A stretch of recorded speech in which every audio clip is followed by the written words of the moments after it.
अस्सलाम वालेकुम।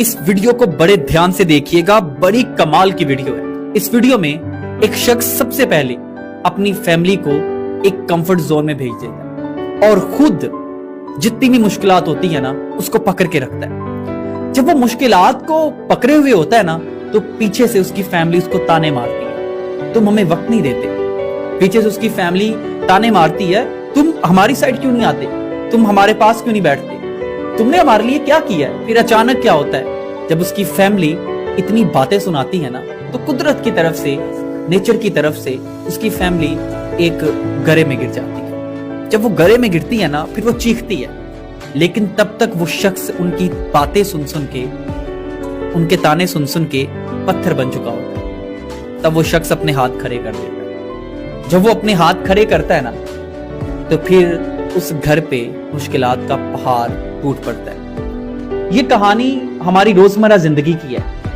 जहां पे हम अपने घर के सबसे बड़े सतून को, अपने घर के बब्बर शेर को खुद ही मार देते हैं, जिसने दुनिया को मुंह दिया होता है, जिसकी वजह से लोग डरते हैं आपको कुछ कहने से। एक टाइम आता है, वो घर का बड़ा बेटा हो, बेटी हो, बाप हो, हम उसको ही ताने मार मार के कि तुम खरूस हो, तुम गुस्सेल हो, तुम्हारे पास तुम्हारे लिए वक्त नहीं है, ये सब कुछ कह के ना उसको इतना बदजन कर देते हैं कि वो कन्वर्ट हो जाता है एक ऐसे शख्स में जो ढीठ है, अब जो हाथ खड़े कर देता है। फिर हम उसको बुरा कहते हैं, कुछ भी कहते हैं, लेकिन फिर कभी हमारा घर दोबारा उठ नहीं पाता। आप सबसे रिक्वेस्ट है, एक ऐसा बंदा जिसने आपकी फैमिली को, आपकी जात को एक ऐसे पॉइंट से बाहर निकाला ना जिस पॉइंट पे आप सब लोगों के साथ एक जैसे थे, उस बंदे की हमेशा कदर करिएगा, क्योंकि मैंने कभी ऐसे शख्स को कामयाब होते नहीं देखा जिसने अपने